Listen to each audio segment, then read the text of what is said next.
Six, five, four, three, two, one. Mr. Kennedy. Okay, all right, listen, I'm just excited off of that shit. All right, anyways, we'll get into it. But anyways, y'all, welcome back to episode 26, bro. Halfway to a year. Wait, technically, it's been 6 months. Technically, if you want to call it, this is technically the 6-month anniversary of No Cooldown. Like, if you want to put it in those terms. So yeah, we out here, man. Halfway to a year. We're well on the way, and we're here for another solid week. Shout out to everybody. Shout out to Pride Month has just begun. Shout out to everybody in the LGBTQ plus community. Shout outs. We see y'all. We love y'all. Hope y'all celebrate and have a good grand old time. And yeah, we here with all as always. You know what I'm saying? Lord Flackus is back in the building. You know what I'm saying? Went easy to guard. How you doing, my guy? How you doing, sir? I'm doing pretty well. Allergies have not killed me today. I feel like that's been my entire week. Is allergies has been knocking me out. But today I have not stepped outside, so we're good. We're great. Solid, bro. Oh my gosh, I'm not gonna lie. I'll be waking up with congestion so bad. Like I'll just be facing up, staring at the ceiling. I'm just like, yo, just kill me now. If this is really gonna be the wave, bro. If this is really how you want me to die, cool. I literally am fine all day, and then my mom will say something literally like, yo, go check the mailbox. I'll walk outside, I'll walk back inside, and I am dead. If you watched my video that came out yesterday, you can tell the congestion that I had. I was dying.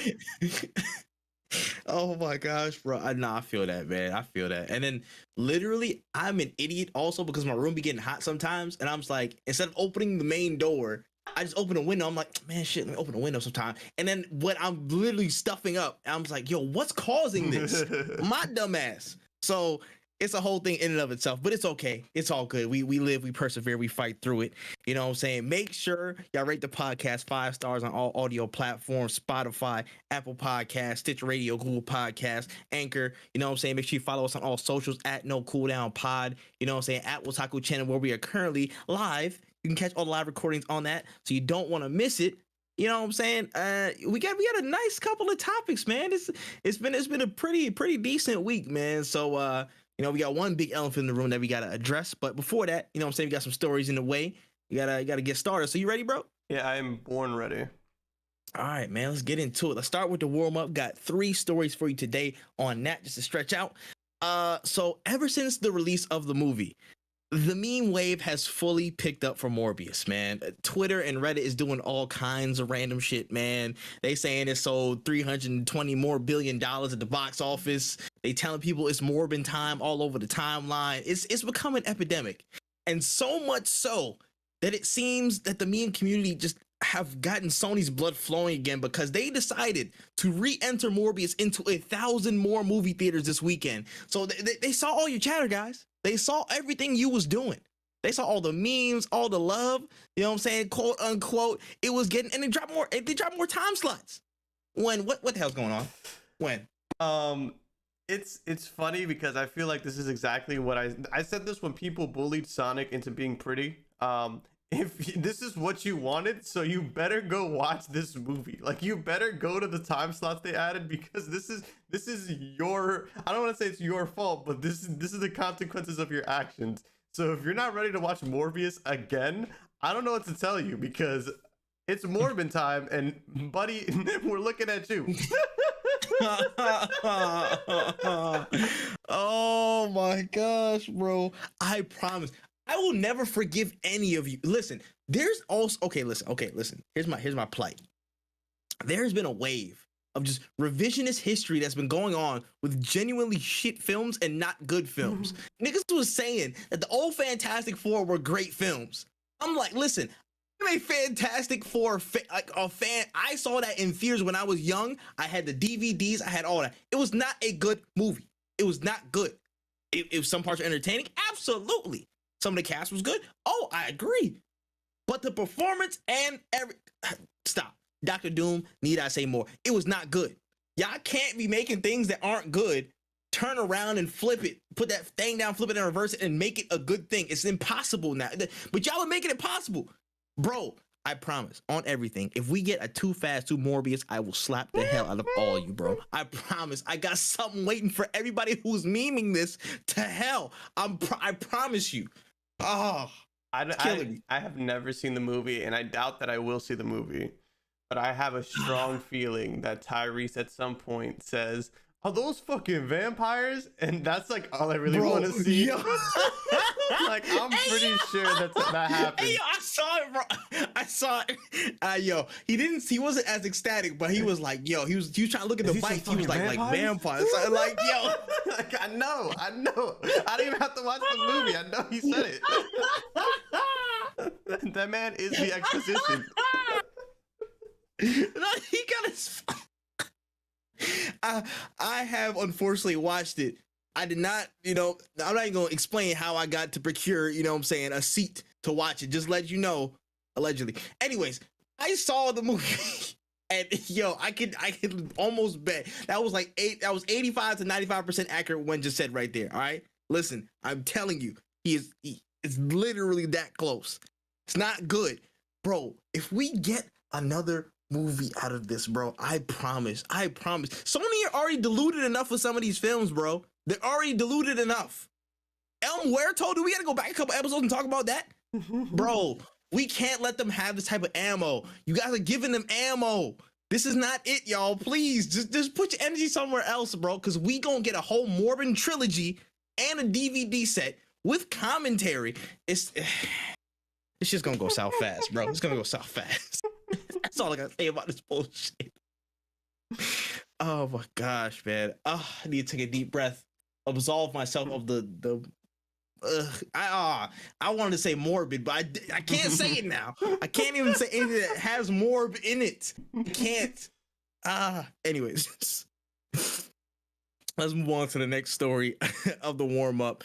This week, we got some news that longtime brand manager, producer, and figurehead for Square Enix, Shinji Hashimoto, has announced his retirement from Square Enix and potentially the gaming industry.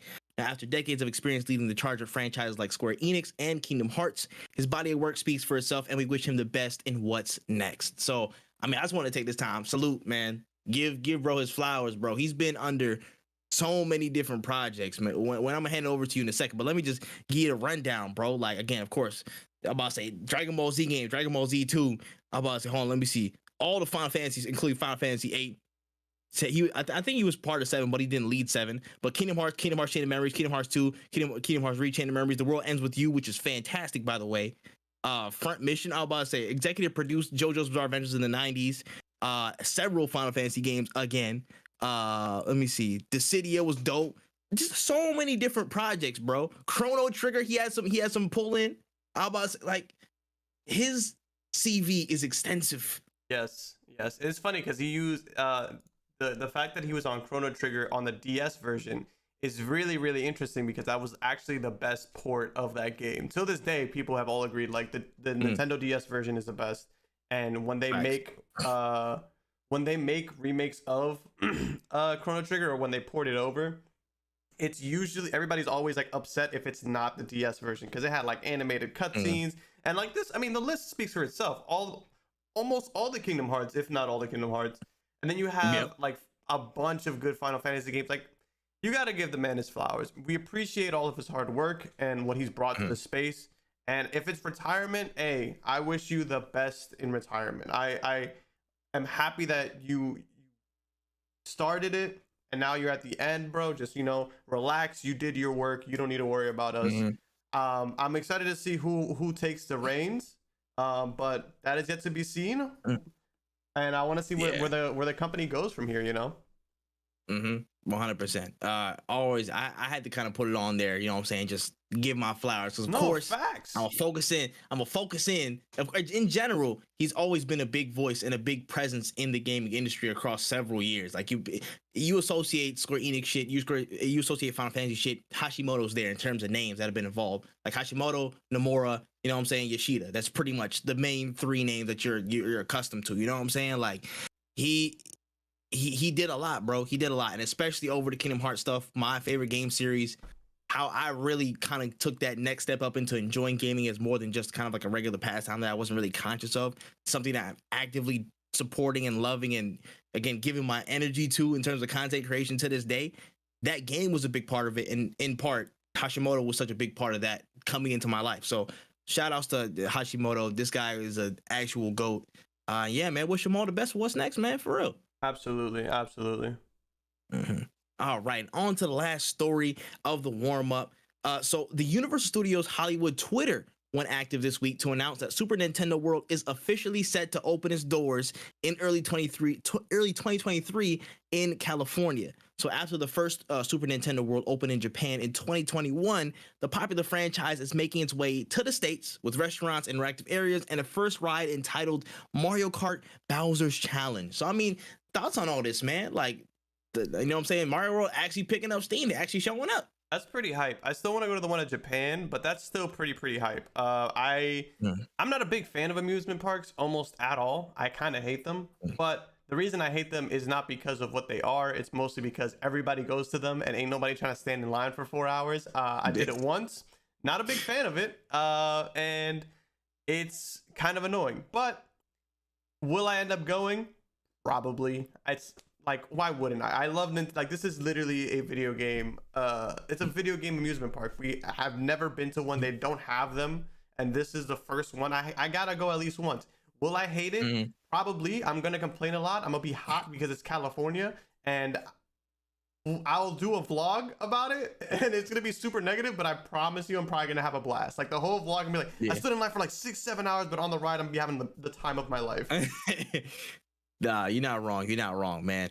And I'm actually a pretty avid enjoyer of music. I haven't been to amusement parks in a while because, I mean, I live in the area amongst a bunch of fucking amusement parks, and I've overstayed my welcome at some point. Like, I've done everything in them bitches, so it's whatever. But I think this is dope, bro. The one in Orlando got delayed to 2025, I believe, according to reports. So it's gonna be a little bit of the way until this side gets them on the East Coast, but on the West Coast, I mean, it looks dope, bro. Japan's already set up. They said they're gonna add another Donkey Kong area, so it's like, I guess they're just following in the same footsteps as the Japan thing. It's fire, bro. Finally seeing that big, crossover games and amusement parks and, major attractions and shit like that in the United States is fire. I like it. I like it personally. And just a tip. You know what I'm saying? Listen, you just gotta beat the rush and go there mad early, bro. Yeah, you do. Somebody who's been in this game for some time now, you just go in there literally like 7:30, and you walk in and nobody's there. Like, it's like desolate. It's like you see like 5-6 people per like square foot. Like, you know what I'm saying? It's mad empty. You could just do whatever and be out by like 1 o'clock. I promise. I've done this multiple times. It saved my ass. You also gotta go on a multitude of vacations. You gotta go on like a Tuesday too. You can't, like, weekends is you gotta go on not an the off way. day. You know what I'm saying? Fact, yeah, nah, because everybody and their mama come out, bro. Yeah. And the lines are double long. You don't see, you know what I'm saying, like toddlers that are 4'5" go on the largest roller coasters. Like, who even needed y'all in line? You don't even make the requirements. Yeah, that's a whole nother thing. But shout outs to this, man. You know what I'm saying? I don't think it's ever gonna get. It'll definitely be behind the Japan versions and Japan theme parks because they have like Anime Land. They have all the Attack on Titan dope shit. But I hope we can get more of that in the States. I hope that can come more this way. Yeah, for sure. Yeah. Yeah, man. All right. I'm stressed out. I'm good. I'm loose. Let's get to it, man. Main stories of this week. Oh my gosh. Let's start off with this. Over the past few days, we got the first pieces of gameplay from IGN for the upcoming Sonic Frontiers, an open world return for the franchise. So first, we got an exploration trailer and a look at some of the combat for the game in another trailer. And it's coming in with a bit of mixed reception, I'll be honest. But, me and Wen had a chance to look at it, sit down, process all this stuff. How are you feeling about everything that we've seen so far from Sonic Frontiers, Wen? So, I don't want to be a hater. Like, I really don't want to be a hater. I'm not going to say the word but because that means that I will be a hater. I don't want to be a hater. But it's not looking too crazy, and I don't think it's like because the game isn't. I think the game isn't ready yet. Like, it's not done. It's just literally a first look. I don't think that the game is done. It doesn't look polished, but it also, like, the way Sonic's hands kind of just don't move when he runs was kind of bugging me a little bit, and it just looked a little wonky. Again, I think this game could be super gas because I feel like 3D Sonic has always needed kind of an open world to really flourish in. Exploration with super speed sounds like a fun time. So I don't hate this, and I think that it could be really good. I just think that maybe don't show it so soon right now. You know, like maybe wait a little bit, because it's not like people wait for Sonic and be like, this is gonna be a good game. It has a reputation of not being good, and that's what sucks. But like, I think it can be good. I don't like, again, I think it's way too early to say that it's bad, but you're not helping your case by showing it off when it's not ready, you know? And especially when like the last game you put out was Sonic Forces, which people literally thought it was garbage. And like but then you have gems like Sonic Mania and Sonic Generation that are like, whoa, these games are super heat. Why aren't we doing more of this? You know, this could be one of those good Sonic games, but man, do I wish they would have held off on that trailer. Yeah, listen, here's my thing. I know the track record, and we all know the track record of Sonic, man. We know. So I was coming into the trailers looking at, I guess I was looking at it from a standpoint of, listen, this is probably going to be like early build. It's probably going to be just like, again, purely first build before they polish anything, before they finish all like, you know, maybe last minute design choices, you know what I'm saying, in terms of the level building and certain things like that. I'm looking at the potential in what I see. I'm not necessarily looking at everything. Now, I'm of course, you know what I'm saying, lay it down straight and be truthful. It looks a little bit rough right now, but that's I think it's because it's an early build, and I feel like it's because things aren't fully solidified yet for Sonic. Do we have a release date from it? We don't have no release date. I don't think so. You know what I'm saying? Like, we just have that little review rollout, you know what I'm saying, that first look and stuff like that, because I guess they want to really be on the you know, the internet's good side when it comes to stuff, and try and be transparent and just at least show their face every now and again, which is cool. Do your thing. But I think that the initial look of it has the potential to be something great in there. Right now, the first look was rough. I'll tell you that. It was rough. It was. It looked a little bit stale. Sonic's character model looked a little bit, you know what I'm saying? It looked like a Flash player game and stuff like that. It didn't look as smooth as it could have been. The world looked a little bit, it's too spacious. Empty? A little bit empty. A little bit empty. It looked empty. It looked empty. And then just some of the things looked a little bit, I guess, off touch. You know what I'm saying? It wasn't fully there yet. But I feel like it's them just kind of showing, hey, listen, this is like a stable portion of a build that we got so far. Like this is like probably us like a few months ago. We had this ready for IGN, blah, blah, blah. But I'm looking at the potential in it. You know what I'm saying? I feel that if they filled up with the right things, open world is very viable. You know what I'm saying? Open world is definitely their choice. It's definitely what they're going to be going with. I think that it does. They just need to fill it up with more things. Like, somebody said it in some comment section. They was like, hey, yo, listen, just fill it up with like all the different pipes and all the different things that Sonic uses to traverse, bro. Like, and there's little smaller POIs and more clusters of enemies in between. And I feel like that, again, is for probably optimization and stability. Why they didn't have it in that version.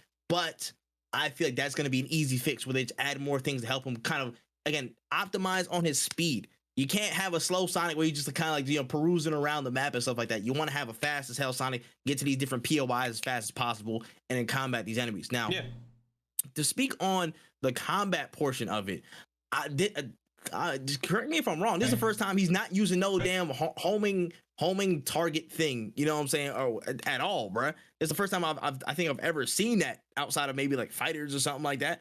But I think the combat basis and the potential of it looks good. Yeah. It looks good.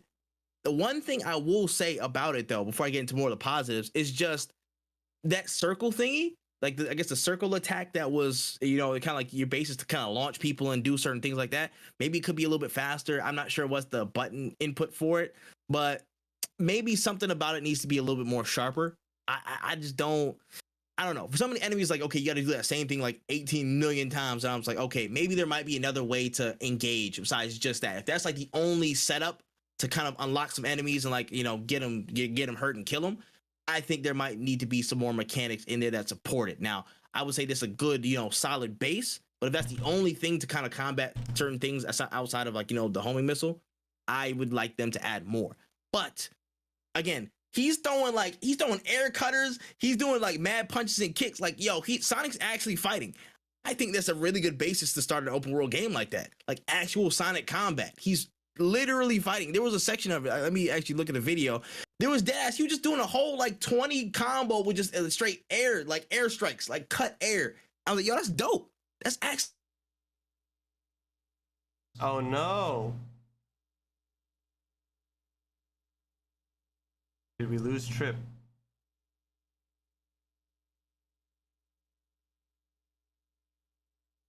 I feel like this trap for every game nowadays is everyone wants to make an open world game. No, that definitely happens. And it's mostly because they don't. I think they think that that's like the easiest way to design. Okay, you're back. Oh, Yeah, oh. I'm back. All right. Yeah, okay, we're good. What was the last thing I said? You were talking about doing air combos. Yeah. So, like with the air combo stuff, I'm just like, there's so much room for it, and if you can build on top of the open world, the RPG elements of, you know, again, like creating combos and creating certain things that you can add to, you know what I'm saying? With I guess you have certain points or use your coins or rings, you know what I'm saying? Or use your rings to kind of, again, you unlock new attacks, you unlock a bunch of new stuff, you have all this stuff, ready to go. I feel like that creates a lot more variety in it. I feel like that might be what they're going for. You know what I'm saying? But in this build and what we saw, I think the potential is there, but it just looked a little bit rough with just, the spare enemies in kind of the empty world. It's not the best look, but I can see the potential in it. If that's what, that's what I'm seeing. That's what I'm seeing. Of course, people gonna rag on it. Motherfuckers gonna do that stuff, but at least they're showing you at least the basis, and from there, I can see what they're trying to achieve. Yes. And from that, I think it could be a really, really good game. They just got to focus on optimizing the space so it runs good, making sure he has enough room to be fast and actually traverse the land as fast as possible because he's a fucking fast hedgehog. Like, let's kind of stick to the bases here and make sure those attacks look and feel good. And there's a lot of variety in them, because if you're just kind of just going around that one boss doing circles over and over and over again, it can get repetitive. And if you're doing that for every boss, that's double bad. You know what I'm saying? Like, there's got to be enough variety in the combat. If you're actually trying to build on this, I need more. I need more of what you're doing. And again, from what I got, this is really, really early stages. There's going to be way more on this stuff. And I feel like it's going to come good. A lot of people hating on this shit. I feel like it's going to actually be a decent game when it drops. Like, it's going to have stuff chuck full. And motherfuckers hating on it, they might delete them tweets. They might delete them tweets real quick. Like, hey, yo, listen, I didn't say shit, bro. I knew it was going to be a good game, bro. Like, yeah. Like we say on this podcast all the time, we never want a game to be bad. Nobody succeeds when a game is bad. So I also agree with you. Even from a like objective view, from somebody who like just objectively, I just think it's too early. I think it's too early to tell what's gonna happen, So I'm gonna hold out hope. I think it's gonna be a pretty good game, and we'll see the closer we get. Yeah, man. Listen, I actually have hope for this game. I want it to actually be good. I'm not no Sonic fan, but I still want it to be a good game, man. Sonic is actually one of those, like, the streets will never forget types of series, bro, and types of franchises. Like, and if you're good, everybody wins. Everybody wins, because I feel like deep down, that's one of those staples that, again, people want that type of Sonic 06 adventure type shit. People want that.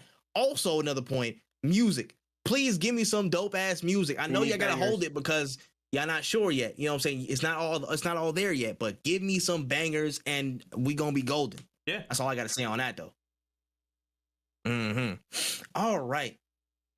Let's slide forward before my internet tries to come put me in a chokehold again. According to some tweets from prominent creator JD Witherspoon, YouTube is seemingly stripping YouTube partnership for channels that fall below certain eligibility criteria for a certain period without new content, which is approximately 6 months. So YouTube suggested that they should reapply when they are ready to push content again and meet those eligibility requirements. However, it seems to apply to mainly smaller channels that aren't bringing in much revenue. So, I mean, this is pretty dicey. YouTube did go in the comments and seem to confirm that this is actually a thing and it's going to be continually happening. So how do you feel about this one, Wen? It's kind of whack because, like, for example, I thought about making like a smaller YouTube channel for just very specific things, like transferring. Let's say I made a YouTube channel and the entire purpose of the channel is to become going from Twitch to going to YouTube. Let's say I wanted to make a channel literally just around that topic, and at some point in my lifespan, I finished. Like I just give all the tips that I possibly can. I'm not looking into any more. Like I've given you all the tools that you need. And I decided to leave that channel up so that people who need it eventually will come and watch it and like get the tips and the tools or whatever. After 6 months, will I just stop making money from, because the content is still good. It's not that the content isn't timeless. It's good content, but I haven't updated in a while. How would that affect me as a person? Now, of course, this is very hypotheticals, and hypotheticals are really only worth the conversation at points. So, like, I would love to see smaller channels who this has happened to, where they're just like, listen, I had surgery and I was out of making content for a long time, and now I'm able to do the content thing again. But I lost the money that I was making because now I have to reapply to get partner, because partnership isn't easy. To get partnership, you need 4,000 watch hours and 1,000 subscribers. Now, I'm sure that they're not going to make you get another 1,000 subscribers. I really hope they don't. But 4,000 watch hours isn't something easy to get to. I've put out a couple bangers in my day, but even me, I haven't even hit 1K watch hours, and I've been doing this since last September. So it's dicey. I'm not a big fan of it because I really don't see the harm in it. If people are still watching it and engaging with the content, I don't see why you can't just keep paying these people, because they are bringing eyes to your channel. But I also kind of understand where they're like, we're just trying to like weed out the people who just aren't on the platform anymore. And I understand that. Maybe having some kind of check-in, like, hey, you haven't posted in a while. Do you want us to deactivate or demonetize the YouTube because we know you haven't posted or said anything or done whatever? So it's a dicey situation. I want to see how this unfolds and how other creators talk about it, because I'm very new to the platform still, but I don't think that this is a step in the right direction.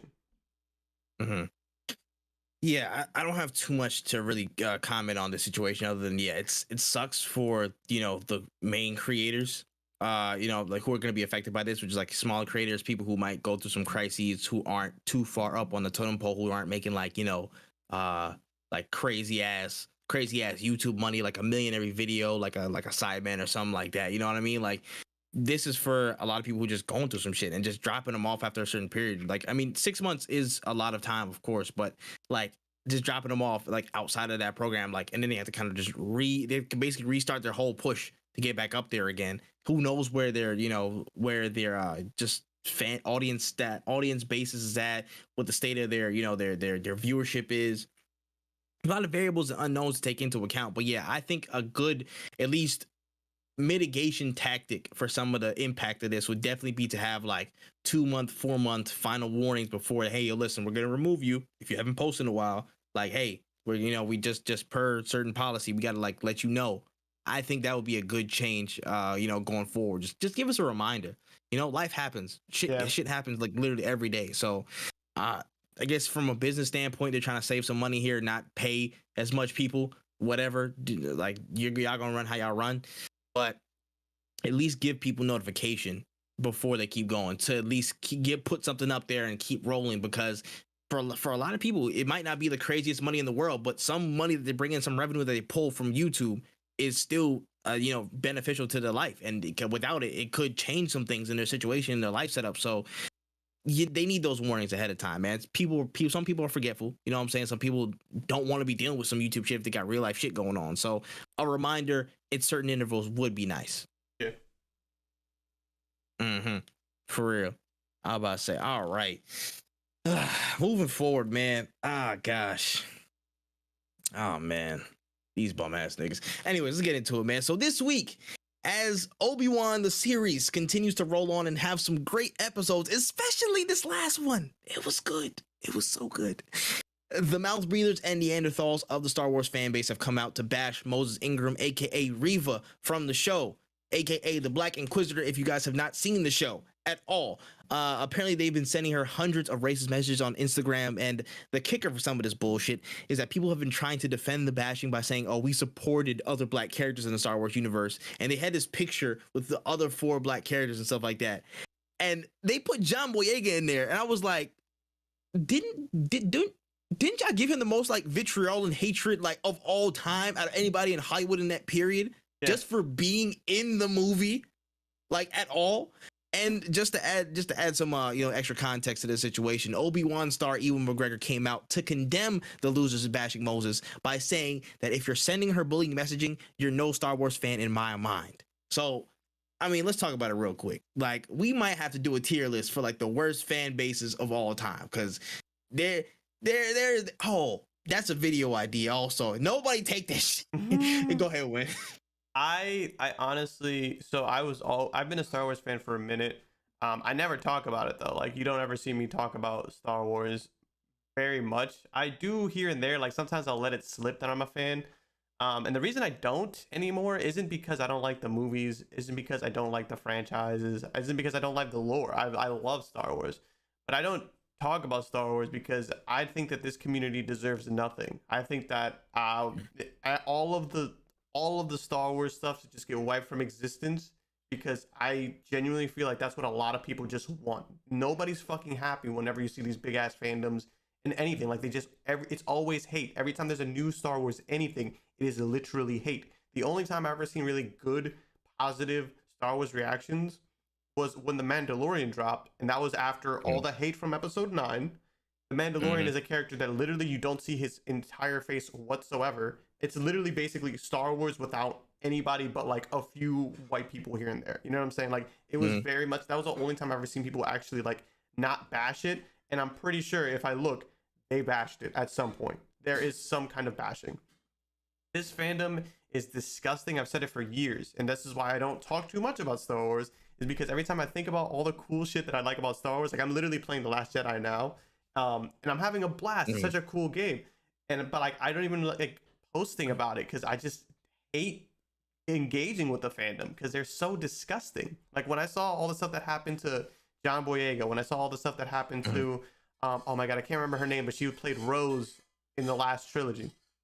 When I see all the negative stuff that happened to these people who are just like genuinely good people. You can even see like John Boyega towards the end of his career, he was like super like antagonistic. I don't want to say antagonistic, but like, he fought against everything these people were trying to put on him. Like, every time that anybody said anything about racism or whatever, he was always like, you guys are mad because I'm black and I'm in Star Wars.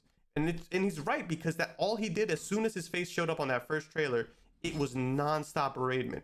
And the fact that like this is normal for this fandom is extremely disgusting. I hate it. I hate it with a passion. That's why I don't even like talking about Star Wars almost in general, because motherfuckers are so whack, bro. Like, you took something that was super cool and turned it into something that's so ass, because you guys just can't not be fucking dicks. Facts. Where do I begin? I'm a supporter of the Star Wars franchise, but not the fan base. All you motherfuckers are weirdos, bro. The overwhelming majority of y'all are weirdos. And in specific, all y'all kind of going to bats, running your mouths on Twitter and stuff like that, bashing these people, bashing these actors. I'm like, yo, like, it just seems to be like this like, what is it? It's not, I mean, it is privilege, but just, oh my gosh, what is the word's escaping me, but they just think they have everything, all like they know everything that's going to happen in their head, and if it deviates from their depiction of what might happen in their head, they think it's the worst thing ever, blah blah blah, this, that, and the third. This like, it's a privilege. Yeah, it's a level of privilege and just spoiledness of some Star Wars fans. Like, oh yeah, they think it's gonna go this way, and if it's not, they're gonna hate it immediately. Entitlement, thank you so much, the word was escaping me. The entitlement of some people to think, oh yeah, if that deviates from this, then it's not good, blah blah blah, and they have no actual basis for maybe, thinking a character was certainly weaker or whatever, blah blah blah. On top of the absolute piles and piles of degenerates, losers, mouth breathers, knuckle draggers, fools, Neanderthals, and bums that populate this fan base, bro. Y'all are losers, bro. I just want to say this, bro. Why would you go into somebody's random message? You don't even know this person. You just seen her act on TV and then send her racist comments and stuff like that. Like, they don't even need to see her act. They don't even need to see her, because they didn't even see John Boyega. You didn't even need to. I bet money she was going in before, she was getting that stuff before she even started the role. Yeah. And I'm if I'm not mistaken, please correct me if I'm wrong somewhere, reading it, listen to this in post or whatever. I feel like Star Wars, like, execs and backroom staff, they're like, yo, listen, please expect some of this bullshit, which is fucked up. it's so they said, yo, expect that bullshit. It's tough, but that's such a reality with this fan base. Like, yo, they're just gonna meet you with racist stuff because they're a terrible group of people. Like a lot of I will say the majority. There are some people that are rational, they're calm, cool-headed people, whatever. You know what I'm saying? That this doesn't concern them. This concerns all the losers that are so vehemently supporting this, and at the same time the bullshit that they have in their own lives. They spew it at people. They spew it at people, especially at people of color, especially black people, especially black women. And in this case, it's all just doubled down. And I'm so happy that that's what I'm saying, that your Lord and Savior Obi-Wan came out to say you're not even a fan for this. I'm so glad. I hope that hurt some of y'all niggas. I really did. I really do, honestly, bro. It's just a pure entitlement. And I'm just like, bro, that has no place. That has no place anywhere, first and foremost. And two, some of y'all really don't be liking them, but then they be doing the same shit as other characters. Okay, somebody that's, you know what I'm saying, that's a little bit hasty. Somebody that don't want to listen to their superiors. Somebody that, you know what I'm saying, that's real, like handy with the lightsaber and might get a little bit destructive. Who does that sound like, bro? That sounds literally like Anakin, bro. That sounds like the same literal characteristics that this man was going through when he was getting turned to the dark side. Like, he's having the same, she's going through the same stuff that he is. I'm just saying. And let's keep it a buck. I'm not going to spoil the show or anything like that. But if you're working under Darth Vader and people are asking for something, I think you might want to do it hastily too and put everything on the line to get the job done, or else you're going to have to deal with him. And if you deal with him, you're not going to make it. So I think there's probably a reason why certain actions and certain emotional decisions are made in the show. You know what I'm saying? Like, it's crazy. It's crazy, bro.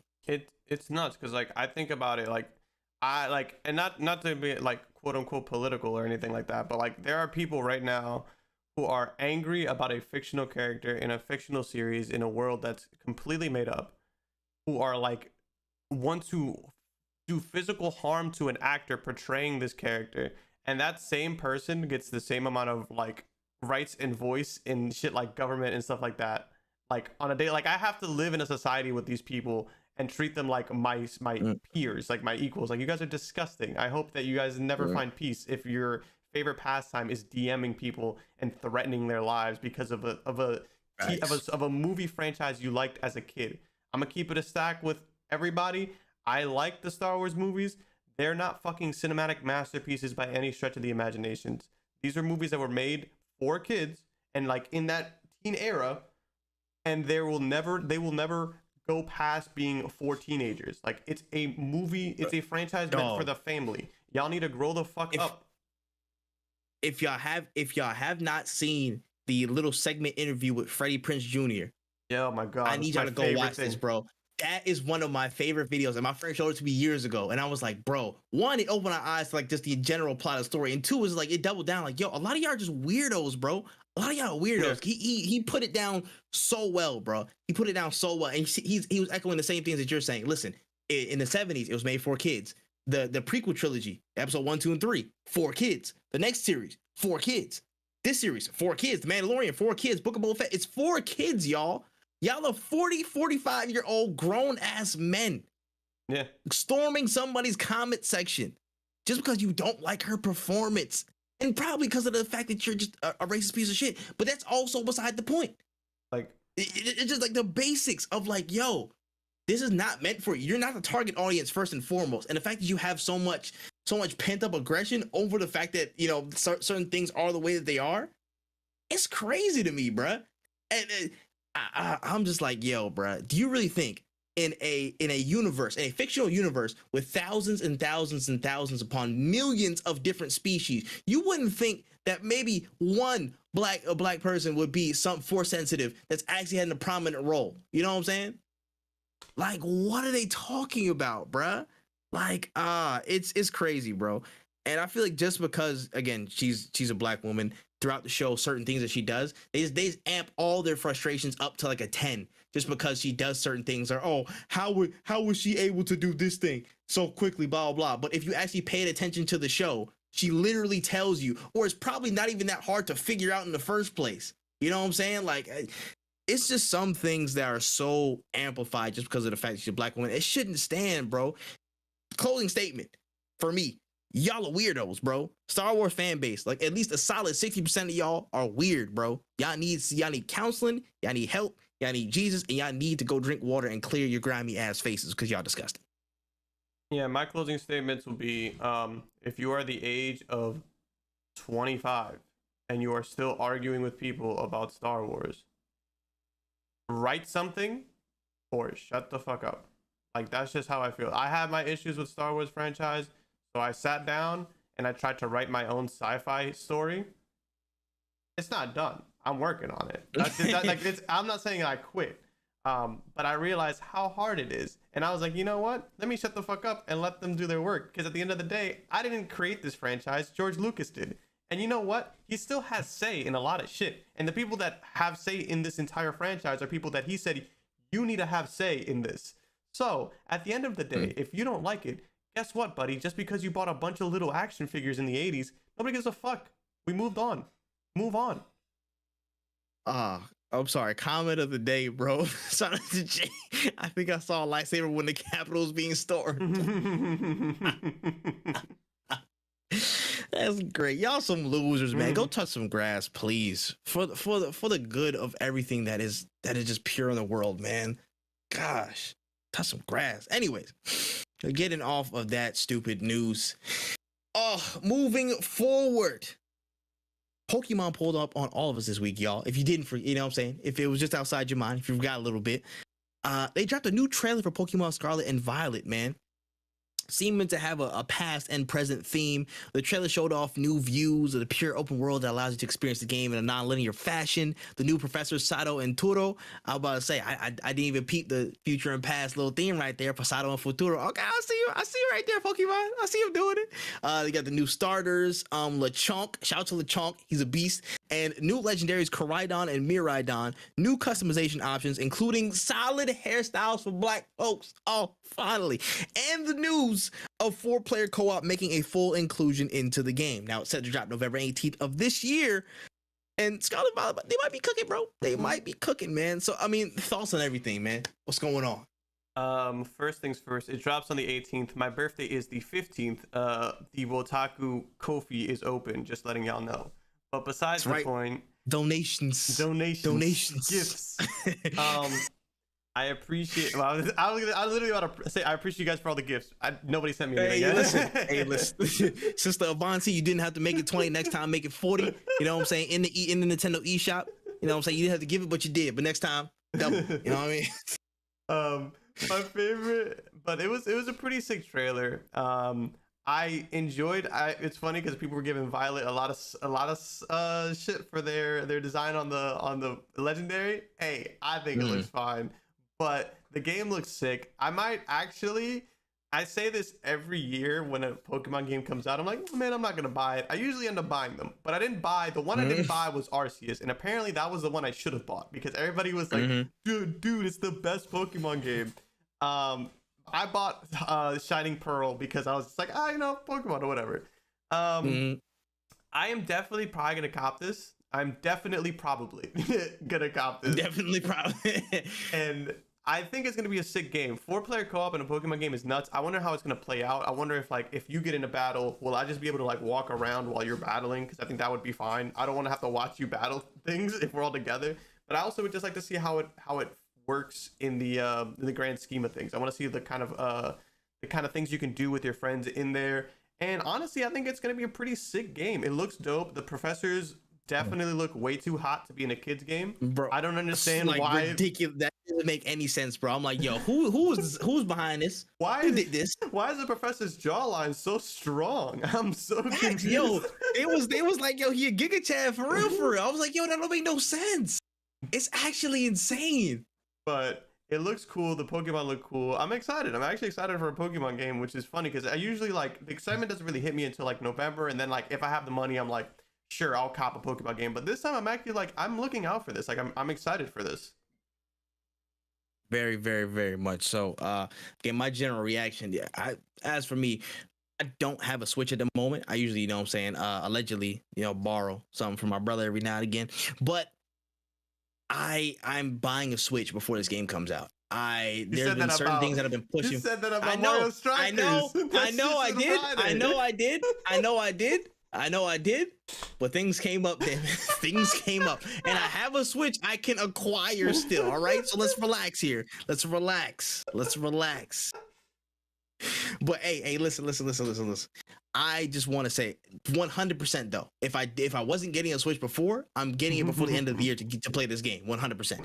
I've been out the Pokemon loop for a little bit. I have not played the past few just because, of course, I did not have one, and I wasn't really too interested in jumping back into Pokemon so soon. To be honest, like I wasn't too keen on doing the whole format again. I was like, okay, just look at it from here and there from a distance. Oh, that looks cool. This looks cool, but the fact that not even the Pokemon, not even that, just majority for the 4-player co-op experience. Like I have been waiting for something like this to drop into the game fully for a long time. Now I'm pretty sure somebody did tell me it was in like the Let's Go series, like it was like 2-player stuff, and to a certain extent, and that's dope. But now it's in like a giant, a big, again, a big Pokemon experience, and the game is not linear, pure open world. That opens up so much more lines of possibility. So what happens if you like go to a gym? Do certain gyms are leveled up in certain ways? Like, oh, did I come to a gym that's too high?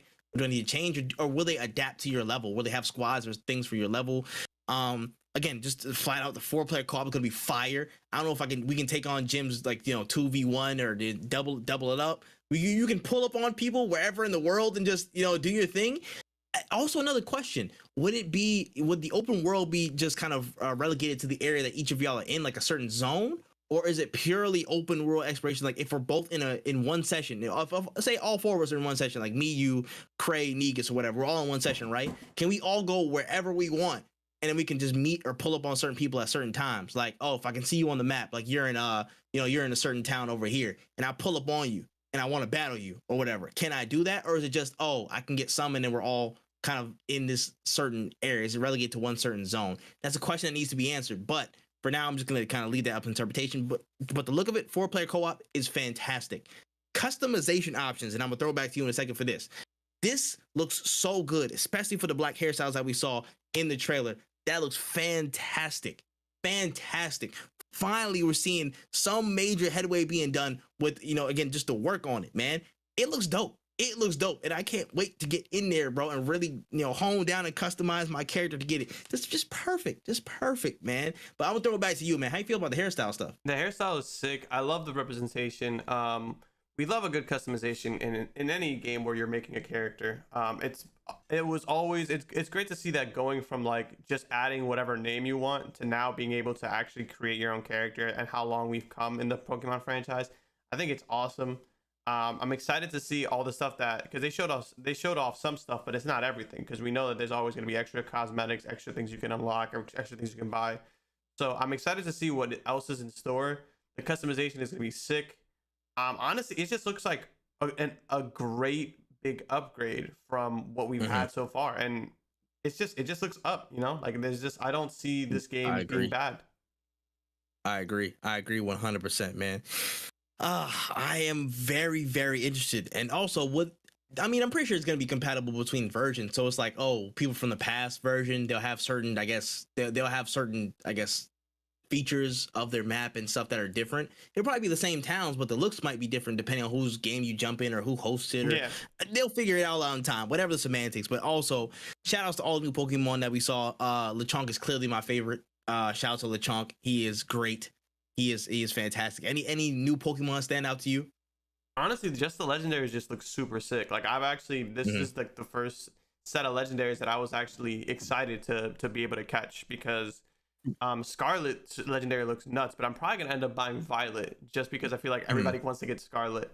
But the legendaries are super dope. I'm really excited. They're dead ass motorcycles, bro. Yeah. They're dead ass motorcycles. I was like, yo, wait, what? It's kind of wild, bro. But like, yo, they look cool, They're straight up bikes, bro. It is crazy. I don't know, man. A lot of this stuff looks really, really, really good, and I feel like finally we're seeing, after Arceus, Pokemon's continuing to take that step forward in how I think personally Pokemon presentation should be in the modern era in 2022 and going into 2023. Like, this is a really, really good step. I'm loving it so far, and I'm excited.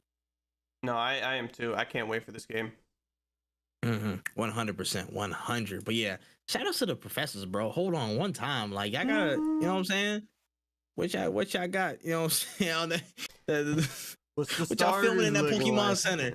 Real quick, yeah. What you trying to start, bro? I'm not even looking at them three, bro. I'm trying to start something with you.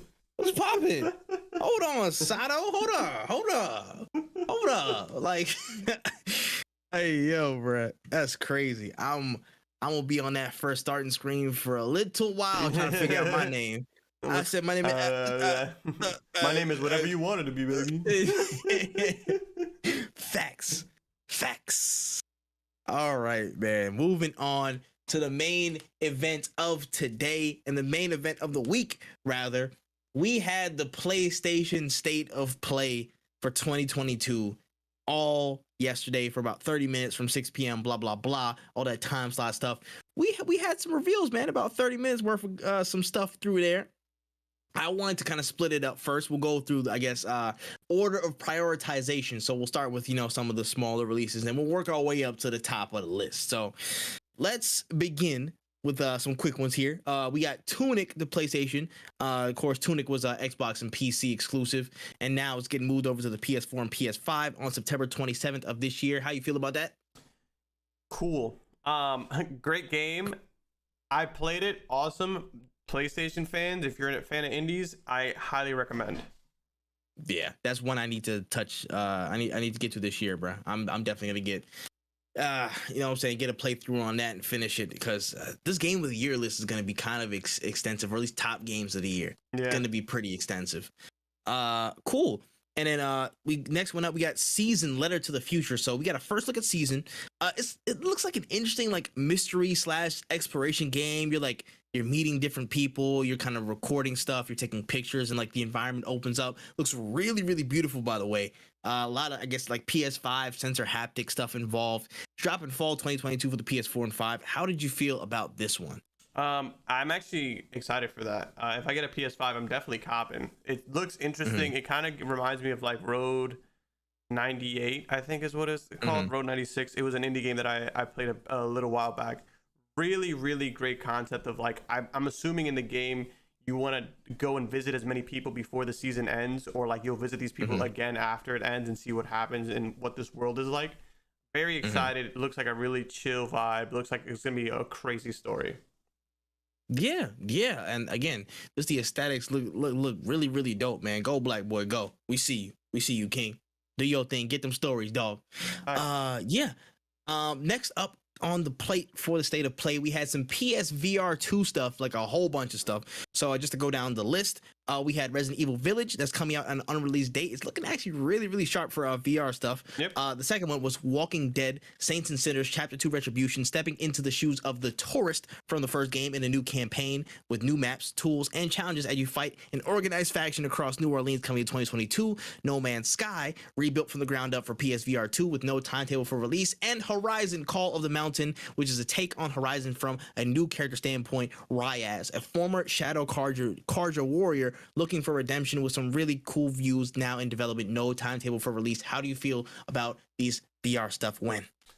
Resident Evil Village looks really good. I kind of wish Resident Evil Village came out sooner. I wish it was. I just feel like Village has been out for a minute.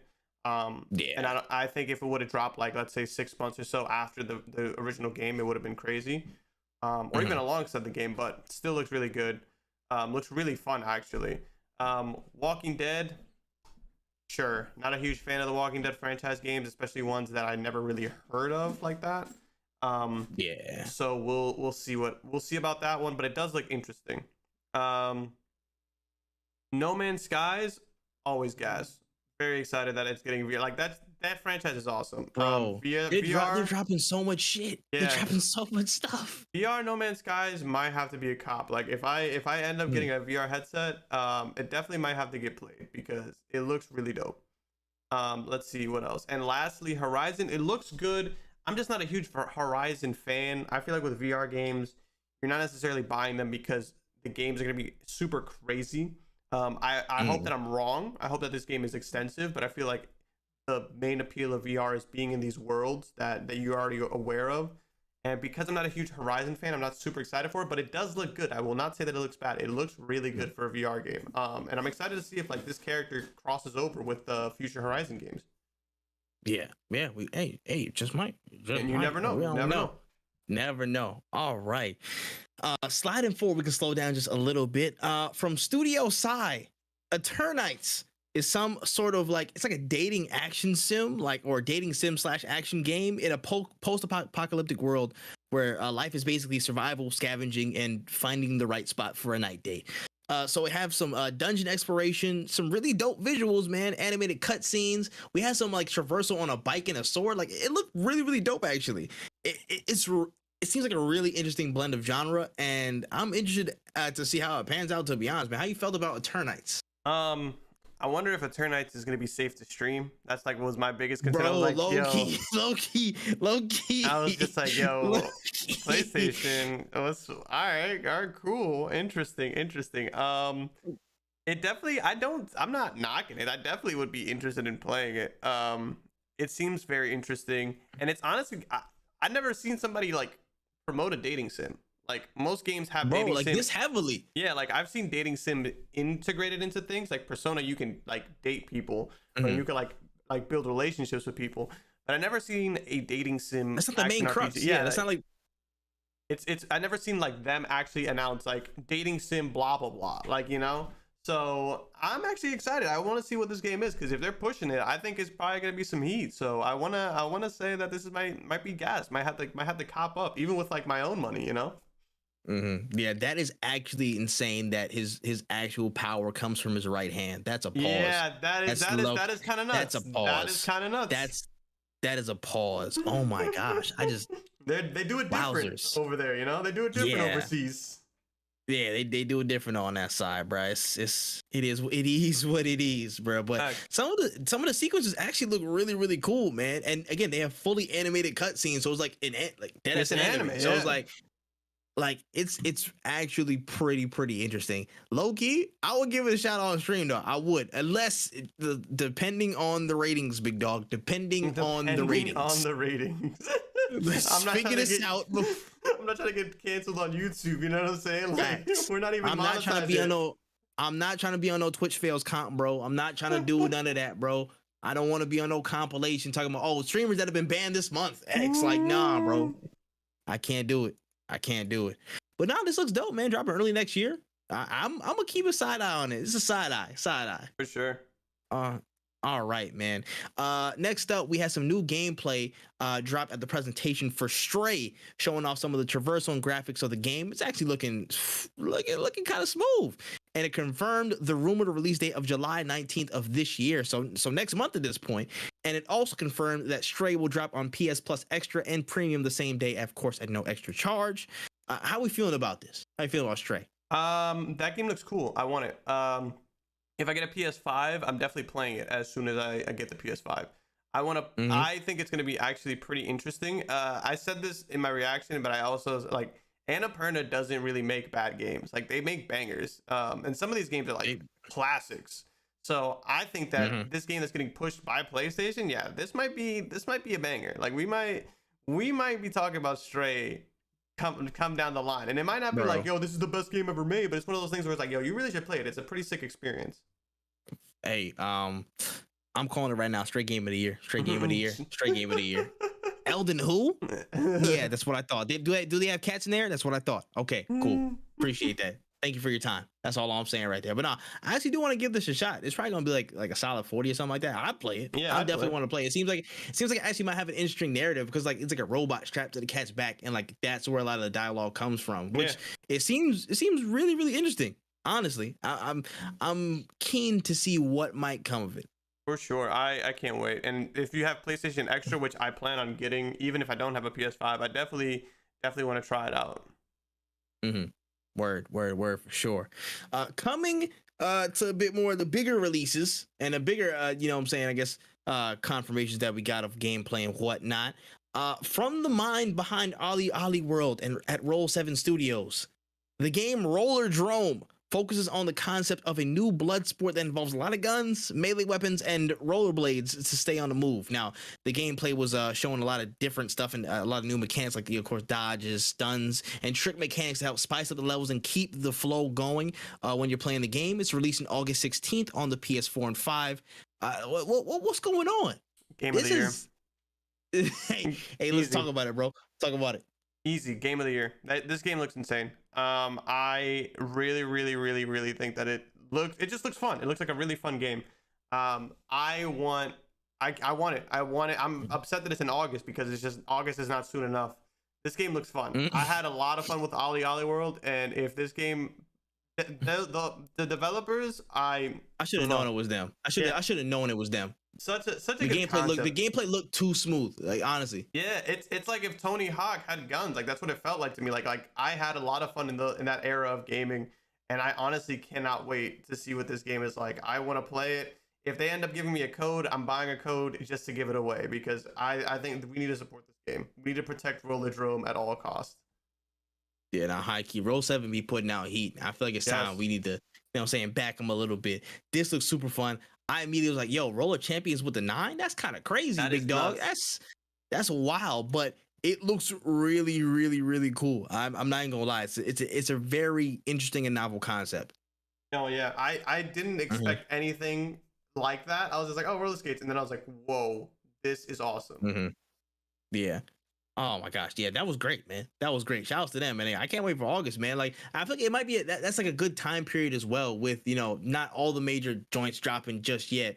They can kind of squeeze in that last little title of the summer, and you know what I'm saying, get some traction off it. So that's decent. That's decent, man. No, I agree with you. I think it's a really good time right before the big rush. Oh yeah, no, 100%. All right. This is good here. This is what I've been waiting for. Oh yeah. Years ago, they said it would never happen. They said, oh, we're just keeping it there. We're just keeping it on consoles, whatever, guys. But it seems that one of the two major drops Sony was talking about this year seemed to include this. I can't even get it out. Insomniac Spider-Man, y'all. It is officially coming in a remastered format to the PC, officially August 12th of this year. Spider-Man on PC is coming. No wonder they projected the number so high for PC sales, because what the hell, when? Yeah, I thought so. What I said literally when I was watching it, I was like, if this is Ratchet and Clank, I'm gonna lose my mind. And then I saw Insomniac, and I was like, whoa, it's Ratchet and Clank. And then it was like Spider-Man, and I was like, no, this is still really good. Like, this is still such a good game. Fire. Yeah, this is amazing. Probably one of the best games on the PlayStation, like on the PS4, no doubt. It came out towards the end of the light cycle of the PS4. Honestly, a banger of a game. Super good. This is gonna sell huge. This is huge. Like, I didn't expect them to put this on there, and I can't, like, I have no words for it. Like, it's just like, yo, so many people are happy right now. Like, I'm sure so many people are happy right now. The world is smiling, especially the PC community. Because do you know the ridiculous amount of mod support that's going to go into this game? Yeah. It's going to be nasty. And how good that game looks and plays, it's going to be disgusting how much mods are, like, packed into that game. It's going to be so glorious. I'm going to replay it on PC. I'm definitely going to replay it. And also, I just want to add a little tidbit. I don't know if you did see it, but, like, you see Nixus in there. And I'm not sure, like, one of the, like, Nixus Software was like a team that's involved with that stuff. Yeah. And remember we talked about this months and months ago, one of the first episodes of No Cooldown. We were just like, hey, yo, listen, Nixus, they just got acquired by thing, like them and Bluepoint, they got acquired by PlayStation. Oh, they're probably gonna do a lot of PC ports. That's crazy. So we was calling these PC ports from a long time, y'all. I keep your eyes open, bro. Yeah. Listen, no Cooldown Domus. We're talking, we're predicting it, bro. We're predicting it. I'm seeing it right there. It's right there. Feels good to be right about that. That's all I'm saying. It's funny because I saw that and I was like, why does this sound familiar? But I was like, interesting. Because I was like, I don't think this is the first time I've heard this name before.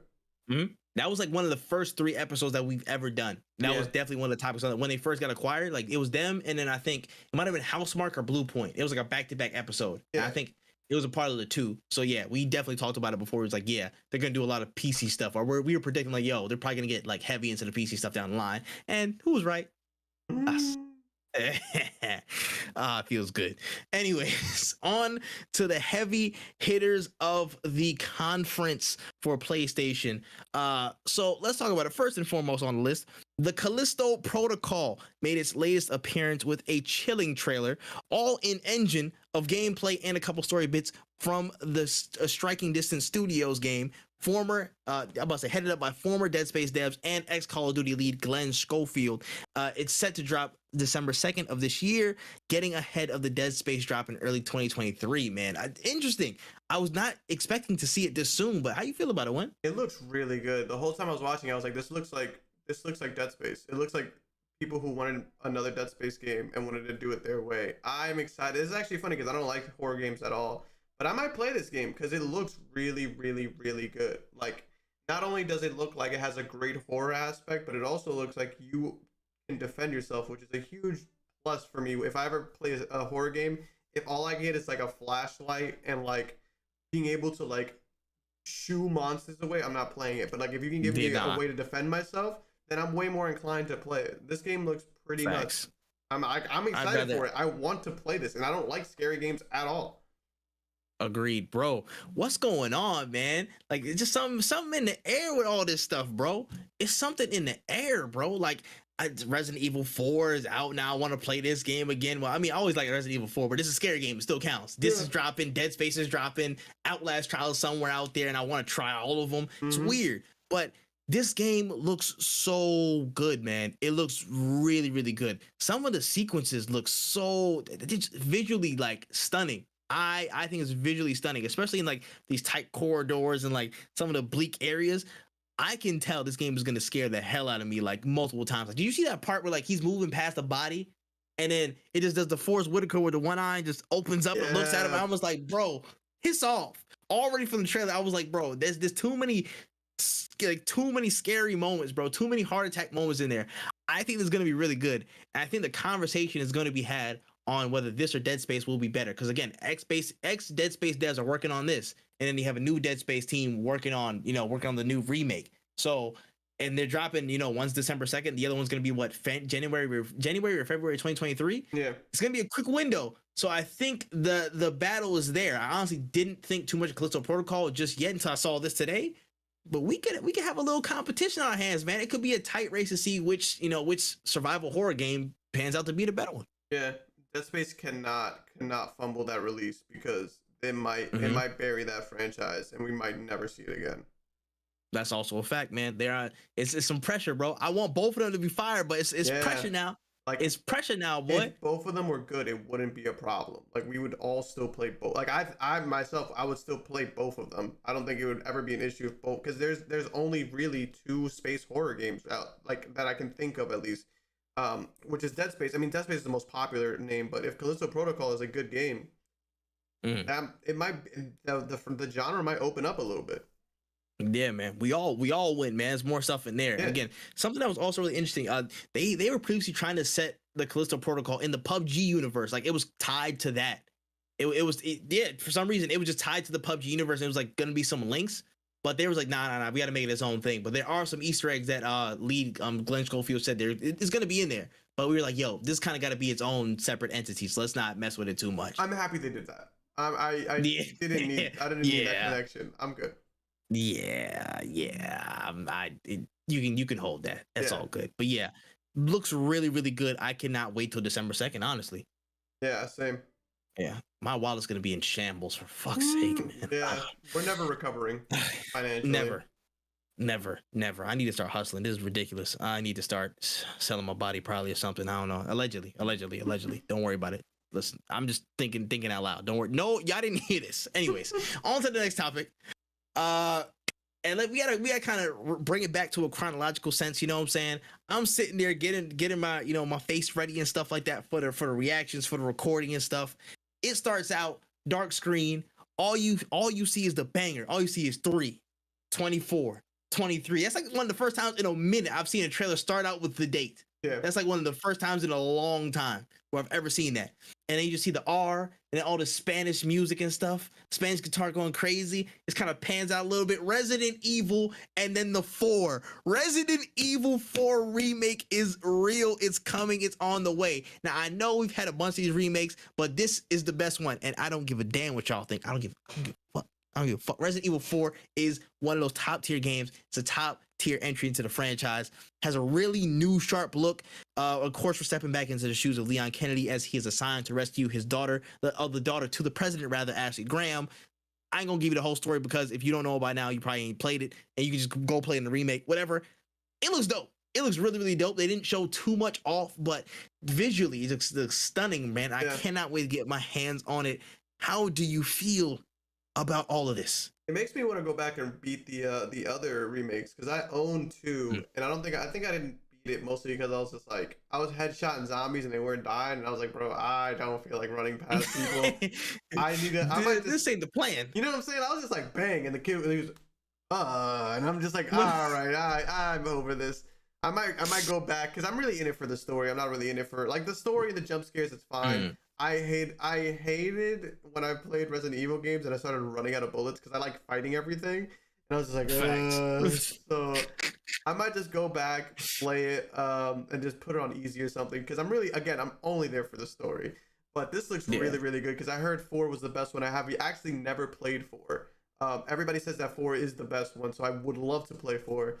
And I don't see why not, because I could also probably cop Resident Evil 3 for the low too. So I'm excited for this because it looks pretty cool. Will I stream it or anything? Probably not. This seems like one of more games that are like more so just for me, not really for content. Because I feel like everybody's gonna be streaming this, but it's really cool. It's really good.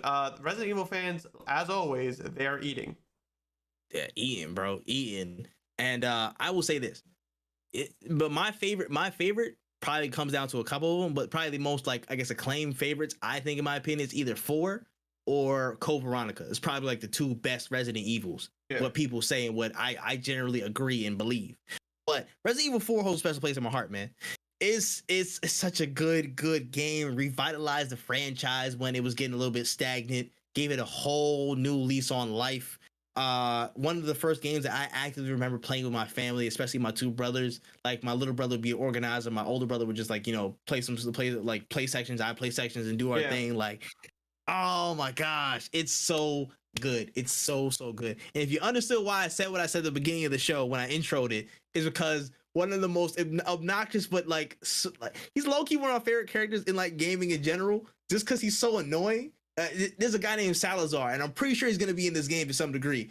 And he just Mr. Kennedy. Oh my, I love him. I fucking love him. I love him. But in general, I was gonna say Final Fantasy. What the hell? Resident Evil 4 is such a impactful game. It's one of those staples in gaming, especially when it comes to horror games. It's up there as one of the best, one of the greatest of all time. And I'm glad it's gonna get its just due. And it seems it's gonna get that perfect treatment. It's gonna get what they've usually done for everybody. Especially now that this game is so extensive. I think there's a lot of great moments in this game, more so than the rest of these. You have a couple sections, your Mr. X's and stuff like that, your Nemesis. They have those moments here and there, but Resident Evil 4 has like 8 different moments packed into its story. Like there's, oh my goodness. Listen, I'm not gonna say nothing now, but wait till you meet Jack Krauser. That's all I gotta say, bro. Wait till you meet Jack Krauser. That's all I gotta say on that. I am very excited, as you can tell, and I'm going to be playing this day one. I will say this. I had this thought that spawned up today. I'm saying this on stream. I might make a donation goal or something to fund my cosplay of Salazar when I play this day one. And if you can go, I'll send you a picture after the stream or something like that to actually see what he looks like. Yeah. But I might do it later in the year to see if it pops, or maybe early next year. I might do it. That's so funny. That just lets you know how excited I am. Thank goodness. Shout outs to Resident Evil 4. Yeah, I think it's gonna be a sick game. I'm excited. Oh, it's gonna be good, man. It's gonna be so good.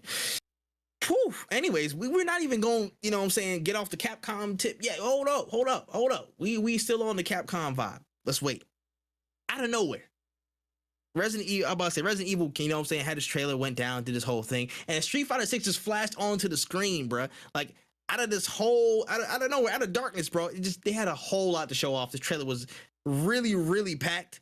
It did a whole bunch of stuff, bro, including let's go down the list. Confirmation of development in the RE engine for the hyper-realistic art style, like you've seen in the past RE remake games. New characters like Luke and Jamie, and the reintroduction of Ryu and Chun-Li, with a little tease of a newcomer named Kimberly at the end of the trailer. A new drive system that allows you to perform 5 different techs to boost your offense or defense, which is a welcome change for all characters. Modern control schemes for newer players to get the hang of and get into the game. Real-time commentary options from prominent FGC commentators like Vicious and Aru. A battle hub seemingly to set up online play. A fighting ground mode, which is of course like the traditional fighting stages that we know. And a world tour mode, which is basically a single-player open world story mode set in Metro City, where we might have our own character and progression system. Now it's releasing in 2023 for PS4 and 5. Wow, that's a lot of content. How do you feel about Street Fighter 6? I think this is probably one of my outside of Rollerdrome. I was actually really excited for this announcement because I figured it was going to be Street Fighter. I knew it was going to be Street Fighter. I'm excited for this. I don't even really like Street Fighters, but I do like. I don't hate Street Fighter. It's just not my go-to fighting game. But I love fighting games. So this is really. I love that we're finally seeing some of it. I'm happy to see that. Street Fighter 6, it looks sick. Like, it looks really good. Am I gonna play it? I might just have to. Every time a new Street Fighter comes out, I did it with 4, I did it with 5, I might have to do it with 6. I always buy it on release, which is like, you're not, quick tip, if you're not super interested in Street Fighter, wait for the arcade edition or the super edition that comes out literally like 2 years or a year later. Nice. Because then you'll get all the DLC characters. But I like Street Fighter, and I want to get a head start. I might have to pick it up because I've been playing a lot more fighting games recently, and this might be the game that changes my opinion of Street Fighter. The commentary is fucking nuts. Like, that's amazing. I'm happy that they're bringing in things about the FGC into the game itself, because this game is a fighting game. It's one of the fighting games. It's a staple in fighting game history. I'm happy to see the commentary. The new designs look pretty sick. I'm happy to see how flashy it looks. It just looks like a really good, well done game. And it might have to be a cop, like I might have to cop up on it. Bro, I'm not gonna lie to you. Like, I don't play fighting games. I don't do it. I'm generally not good. But if I did have a favorite series, Street Fighter would most likely be it. I played an egregious amount of Super Street Fighter 4 with my brother. I love that game. It's fantastic. And I have a soft spot for Street Fighter. I have a soft spot for a couple games. If it was probably 2, it'd be Soul Calibur in that. But Street Fighter probably edges it, what I'm saying? It's a little bit farther. But still, just looking at this, like, it looks so good, bro. The visual fidelity, I feel like it was a much needed facelift from previous styles and stuff like that. I personally, of course, have a soft spot for some of the art styles, and I can dive into this in something another time. But like, I like the art styles, but I feel like it was definitely in a need of some major overhaul when it came to just to look at the character models and some of the world and stuff like that. And it seems like they pushed the envelope on it really heavily, and that opens up the lane for a lot more of the stuff like the flashiness that we saw, all the art style that came with the combos. I feel like, who was it? I think it was Jamie. He had a whole spinning top kick combo, and just the whole screen was going crazy. And I was like, that looks ridiculous. And I feel like they might not have been able to do that or get as much of that contrast off if they didn't update the style. So I feel like that was necessary to allow that to shine through. That looked really cool. This drive system thing. Now, of course, I'm not the foremost expert. This is unsolicited opinions from a person who barely plays fighting games. So please, roast me if you dare. Do your thing, whatever. Having a drive system for everyone and allowing for techs and defensive options and whatever offensive options, this adds so much balance to the game. I think personally, I don't think this is like the first time for this whole system wasn't present before. Adding the options and allowing you to basically choose how you advance with certain things, it adds, again, so much more depth in the gameplay, and just for me, primarily balance. If niggas are abusing one tactic the entire time, like niggas are abusing V triggers the entire way, it's trash. It's not like I don't like you abusing tactics just to get a win off. You know what I'm saying? This looks like it has costs for everything. You can't spam it. You can't, there's certain things you can and can't do. There's limitations, and it's very interesting. I I'm liking where it's going. I gotta look into it a little bit more, see all the different ones. You got like impact, parries, I'm about to say overdrive, drive rushes, and drive reversals. Seems really, really interesting. A lot of variety between offense and defense. You can switch it up. I feel like you can prioritize ones over others. I'm not sure how it exactly works yet, but it looks dope. I like this drive system. It adds so much more to the game. And again, just gives everybody at least a little bit more of a fighting chance if you're smart enough to use that system correctly. Moving down the list a little bit more, modern control schemes. Now, as somebody who is not, I'm not the nigga to do quarter circles and Z's and stuff like that. I could never play Zangief in my life because he got the whole quarter circle up, down, you know what I'm saying? Half movement, 75% movement. I ain't never doing that again. I'm not doing that again. I want to let you know when this game drop, I cannot wait. I cannot wait to all you drive, all you going mad hard, bro. We're on control that. We're on control that. Come on. I mean, I can't wait to press R2 square and get you clapped. I cannot wait. I mean, if you just like invest into a nice $60, oh my gosh, this guy's got a whole fight stick. I definitely need to get a smaller one for when I travel. But yes, I definitely don't play fighting games unless it's with a fight stick, and it's mostly because when I played fighting games, I think one of the first fighting games that I played a lot consistently was Street Fighter Third Strike. And I realized I was playing it like maybe 3-4 hours a day when I was on it was during the summer, and my hand would cramp like crazy. And I realized that it's not good. Yeah, it's not. The good controller's for me. not fit for it. It's not fit. So I bought that. But like, yeah, no, I completely understand. That's one of the things that I was gonna touch on is that like I really do enjoy the modern controller because it makes it more accessible for newer comers. I don't hate. So one game that was really accessible, that's a really good fighting game, is Grand Blue Fantasy Versus. It's at Evo. Yeah. And one of the things I liked about it is that you could easily do certain abilities. Like one of my character's abilities was like an anti-air grab, right? And if you did the input like normally, like forward and then down, down, forward, you would grab them in the air and it would do the most damage. But if you use the R2 or the R2 square, the R2 up, or whatever the thing was, it would do the same move with a little bit less damage, but it was easier to execute. But it's still, but like I promise you, there are times where like I knew I could do the grab because I knew the jump was coming, or there's times where like I was hitting a combo and I'm like, oh, this would be a perfect time to grab, but my hands aren't in the right placement or whatever. But so I was just like, boom, let me grab it out or whatever. For the easier grab, but still get the opportunity. And I think that that's one of the biggest issues that people are having with it, and why they're so like not necessarily against modern, but they're scared of it, is because if they make the game too easy, it doesn't reward you for learning the classic way of learning or knowing how to do it the right way. But at the same time, that's when fighting games will become more accessible, which I really like the new modern way, because then a lot of my fighting games, and you can ask anybody who plays Tekken with me, my combo game is garbage. My input games aren't the best. But what I am good at is my defense and my mind. Like I know what you're going to throw out because I'm studying you.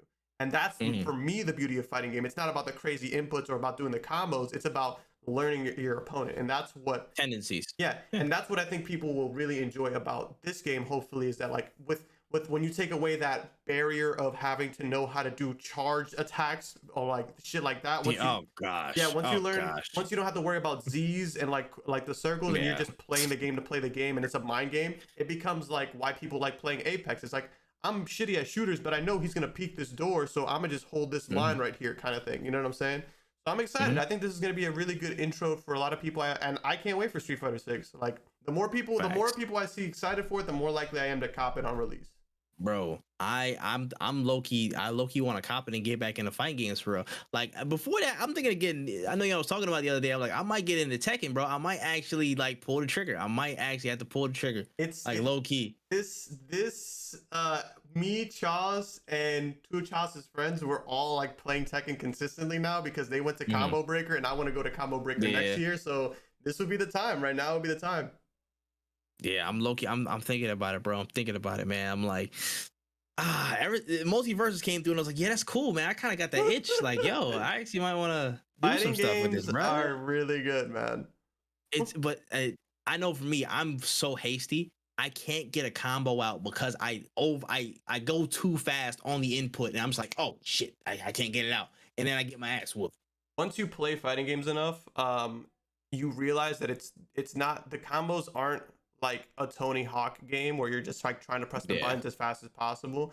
It's more like a rhythm game where just like bang, bang, bang, bang, bang. Like even when you're watching people, even when you're watching like pro Tekken players, like even like the announcers, they will literally like hum out the hits. They're just like boom, boom, boom, boom, boom, boom, boom, boom, like that. Because it's more, when you think of it as a rhythm game, it's better. Like I could even like whenever, if we're ever all in the Discord where me and Charles are playing Tekken, I could like show you what I mean, because that's really what it is.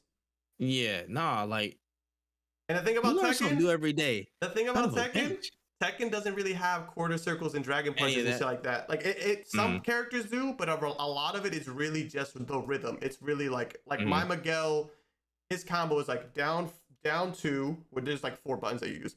Down 2, 2 1, forward 2 1. Like it's not like down quarter circle forward or whatever. Like it's more so like just different inputs. But once you find a character, and again, like we could talk about it at a later day. We could that's a whole other thing. Yeah, that's a whole other joint. Before I did want to go, I just want to again give kudos on that World Tour mode. That actually looks so dope. Yeah.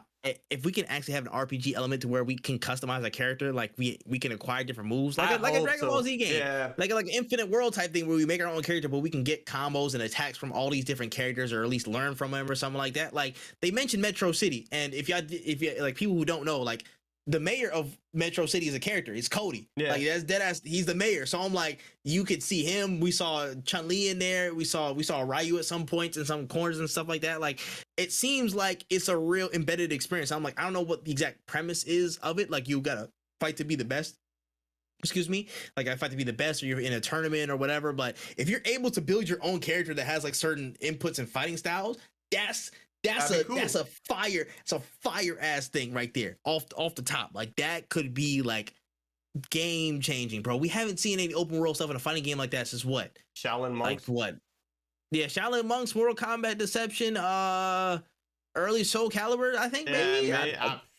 Hey, you would know more than me, man. I'm trying to remember, but I can't. But yeah, definitely one of those Mortal Kombat games like Shaolin Monks and stuff like that, like Shaolin Monks and Deception. I remember that being in there. But yeah. The only thing I need, that I don't know if got announced yet, but I'm pretty sure will be in there. I need arcade modes, and I need arcade modes with stories related to the characters, because that was my favorite thing to doing in Street Fighter 4. Was like I would just play arcade with people I never cared about, and I'd be like, oh well, let's see what El Fuerte's story is, and then I liked it, and I'm like, all right, cool, I'm gonna play it. Yeah.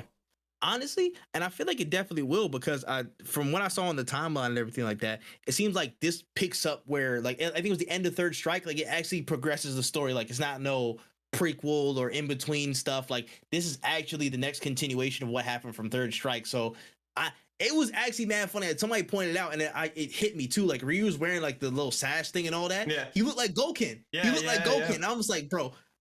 Also, another side story. My brother used to whoop my ass with Goken, and that man pissed me off so much. I had to learn. I had to study that little nigga. I hate that old man. But yeah, he had the thing like Goken, and like it was like Ojo or Oyo or something like that trained him and stuff, and like, you know, they're doing all the different shit. And like Chun-Li has the little girl that she's taking care of or watching over after all the stuff that happened. Like she had it in her bio. Like, so much dope continuation of story, and that I also love that. Like, it's also an underrated part of Street Fighter that I don't think people mention as much. Like, there's really good storylines and plot lines that just, you know, round out character origin, make you love them even more. So I would love that to be included as well. Arcade mode definitely has to be a must. For sure. Yeah, man. Shout out to that Battle Hub and all that stuff. It looks really, really cool. Hopefully there's some more fun modes in there as well. You know what I'm saying? Maybe a 2v2 mode. You know what I'm saying? Maybe because it looked like they had Chun-Li and Ryu on one side, team, and then Jamie and Luke. It could be a 2v2 joint, like a tag in, tag out. I don't know. Listen, if they're coming with the heat, they're coming with the heat. Street Fighter 6 looks like they come with a lot of stuff, man, and I have to applaud them because it looks really, really good. All right, on to the last piece from the state of play. We got a new trailer for Final Fantasy 16 entitled Dominance, showing the conflict of the story, some of the brief gameplay from our protagonist Clive Rossfield, and like a lot of the summons were showing off, or icons as they were called. They look ridiculous. The score was going on, like all this conflict was happening. The trailer was looking wild, bro. Like they were showing some, you know what I'm saying, some M-rated stuff a little bit. Somebody was in that bed, all Witcher style. You know what I'm saying? I don't know what they're trying to do out there, but it's looking interesting. Thoughts? How do you feel about this trailer, man? How you feel about everything about it so far? Final Fantasy 16 is gonna be so nuts. I'm excited. I love this entire trailer. This is probably one of the few that I actually rewatched after I saw it. I'm a huge fan of the icon system because I'm assuming it's like these people are the summons. They're not just like calling them in. They are like the giant titan that you are Odin or whatever. I'm really excited to see this world play out. I've always been a big fan of like the Final Fantasy main titles. And after seeing gameplay of like Origins, like the Strangers in Paradise, and seeing how fun that game looked, I can only assume it's gonna be up from there. So I'm really excited. I've been waiting for more information on 16 when it first got announced, and I'm happy that they showed it off this time around. Starting with Resident Evil 4 and ending with Final Fantasy 16, that was like a great idea because 16 was moving. The summons looked crazy. The music was bumping. Like the combat looked good. Like I think this game is gonna be gas. That score was ridiculous. That shit was going. That score. I was sitting there, was naming off the icons, and I was like, "Infinite!" I was like, "Oh, shit." I was like, "Where's Odin?" Yes, sir. Like I was high. Crazy. It's crazy, bro. Like again, some of these character designs are looking ridiculous, especially the icons. They look immaculate, bro. Again, these little stints of gameplay we got. This looks so buttery, man. It looks so buttery.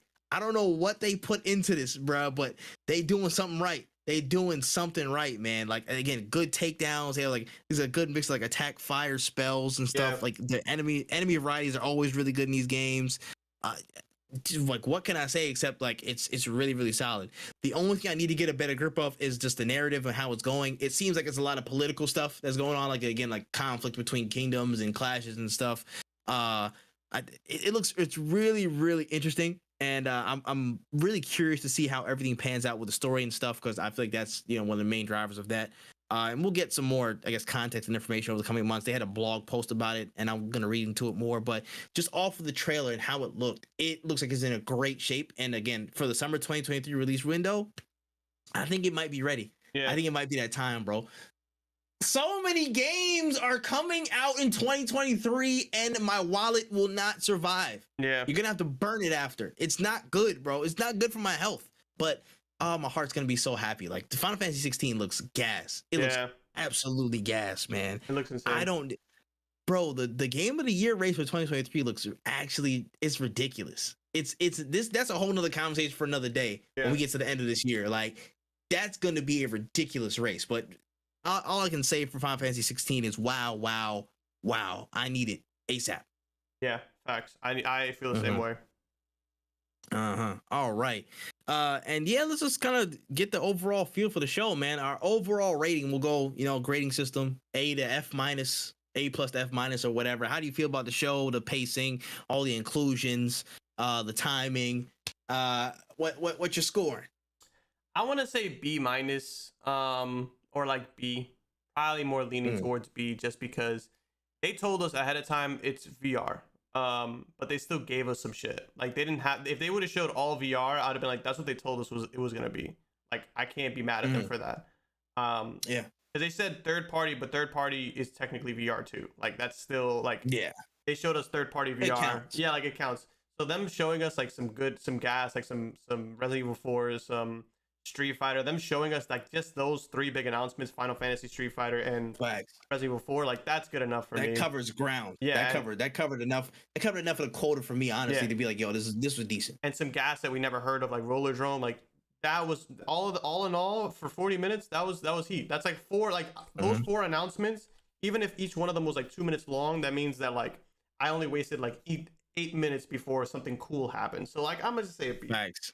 I think it was a good one. Yeah, it was like 27 minutes. Like 4 bangers in 27 minutes is honestly not bad. And each of them was like varying length. So I think the shortest one was probably about like what, 2 minutes? Yeah, maybe 2 minutes. And it wasn't just 4 bangers either, but like just like that's just off the top. A good mix. Yeah, it was a great mix of games. I don't think it was bad at all. Was it what people were expecting? Was it God of War? Was it the Wolverine game? Like no, it wasn't anything crazy, but it's stuff that we were kind of excited for, and we got to see good amounts of it.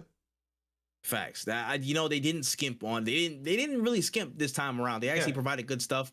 You know what I'm saying? Again, shout outs to all the little stuff right there. Like Tunic was cool. You know what I'm saying? Little thing. I feel like that didn't really need to be on there, honestly. But I mean, it's fine. It's whatever. It was on there. It was like 3 seconds. It was like 3 seconds, and Tunic's actually looking like a good game. So I'm like, whatever. It's fine. You know what I'm saying? Different reveals on the indie side. Like Season was cool. All the VR stuff. Of course, they got to push their VR shit because they told y'all it was coming. Though that looks all right. Eternites, all the horny people in the chat, they were loving that one. So you know what I'm saying, we're covering audiences. Stray was looking really, really cool, and it's dropping next month, so they have to kind of have it in that push for their for their rollout. Rollerdrome again, to echo when, looks really, really cool. Can't wait to see that one. It's dropping in August. Spider-Man PC was a huge bit of news. I think people it's gonna go on the radar a little bit, kind of, but when it drops in August, people are gonna be like, yo, oh my gosh, we got it on PC, we can do whatever with it. And that's going to be a really, really solid piece of news. Callisto Protocol exceeded my expectations. And it looks really, really interesting. I feel like it's hopped way. It's coming to my purview a lot more. It's a much more pronounced now that we've got a solid gameplay trailer. I think it could definitely give Dead Space a run for its money, and we're gonna talk about that more in detail down the line. But that's cool. RE4 remake, of course. Mr. Kennedy. The whole reason why I did that. That's my favorite from this entire show, because that's my shit. Anyways, that's good. Street Fighter 6 they packed this trailer up. It was only like 3 minutes, 3:30, and they packed it with so much stuff in there. Really, really good trailer. I think one of the best, extensive trailers we've got from a game this, this whole summer game fest stretch, quote unquote. We're still trying to figure out the name for it thus far. I think that was probably the best shown off trailer Street Fighter 6 had. And Final Fantasy 16 was solid. It looked really, really good. I can't wait to see more of it. So I would have to agree. I would say it's a solid B, man. Solid B, almost into the B plus territory. I would say definitely give it that. I fully agree. It was a good showing, and I can't wait. I can't wait what's next. Yeah, man. Yeah. Consider it the first part of Summer Game Fest since they had the banner in the top left. But we might have some more gameplay, some more tidbits on the official Summer Game Fest show that's happening next week. We're definitely going to see, but that's all the notes I have for today. I know there was a couple things that I missed. Like they just announced the Dragon Age Dreadwolf. They announced the name for it, but they didn't drop no gameplay, so I'm not covering it, bro. They didn't drop nothing. I'm like, whatever, bro. We're gonna see y'all down the road by where my Mass Effect at. But that's another question for another day. We have. But anything missing? No, not really. The only thing is the Strikers demo is out. And you could probably play online, but the issue is that you have to play in like specific designated hours, and they're not very ideal. Like the first one is at 11 p.m. tonight, which is like that's closest. Do you want me to play to midnight? That's insane. But it's because they're in Japan, but the hours are weird. They should have just did an open beta for the whole day, but I guess they don't want people playing it too much. I don't know. That's really the only thing that I really have.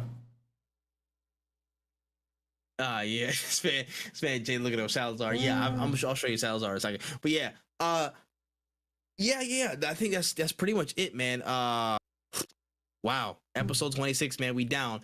The Game Fest season has truly begun, and we are underway, man. We gonna find as much as we possibly can from this time period. We want to cover it all. We want to really break it down, because this is what we do on the show, man. That's what we do. We do it. You know what I'm saying? Better than who? A lot of niggas, a lot of people. But closing notes for this episode, when? Drink your water, don't be racist, play video games. I like that. That's a solid message, bro. That's a solid message. Remember, things that are made for kids are most likely will continue to be made for kids, and then that won't change. Man, go enjoy some games, bro. Go enjoy. There's so much stuff out here. If you think, there's nothing to play, you ain't looking hard enough, boy. You ain't looking hard enough, man. Again, shout out to everybody. You know what I'm saying? Again, happy Pride Month. Hope you guys continue to celebrate and have a grand old time across June. For the podcast and everybody on it, make sure you follow Wotaku channel. That's WOTAKU space channel on YouTube for all the live recordings and all the Wen stuff and all the Panda stuff. Make sure you check out all that dope content that's going on over there. You don't want to miss it. There's good stuff going on. Wen Easy on all social platforms to find out his social stuff and what he's tweeting and shading people on the timeline, especially Charles as of late. I was about to say, if you wanted to look for my stuff, it's that man Tripp on all social platforms and YouTube. You know what I'm saying? The HTC, we keep it locked in over there, so make sure you lock in with us. What's it called?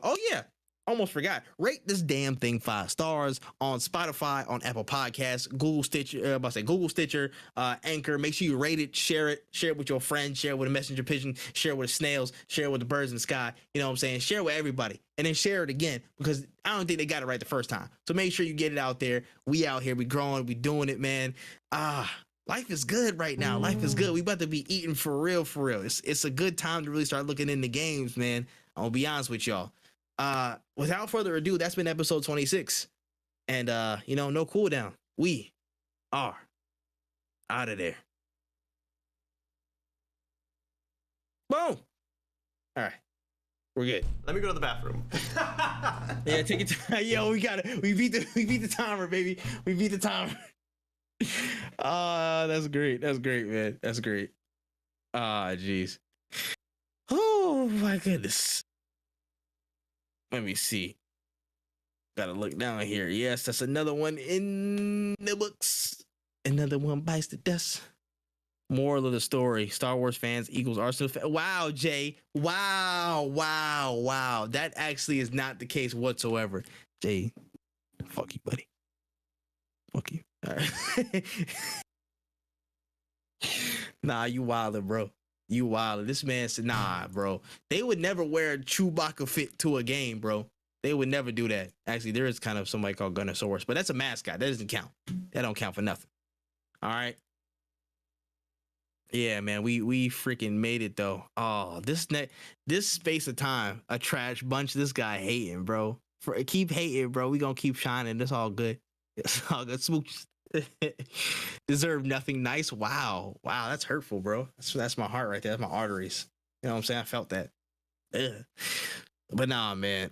Jay, hope you're doing all right though, dog. For real. It's been a long ass week. All this Summer Game Fest stuff is about to go crazy. There's gonna be too much content going down. Yeah. Like literally. Let me just double check the timing of the Summer Games Fest actually right now.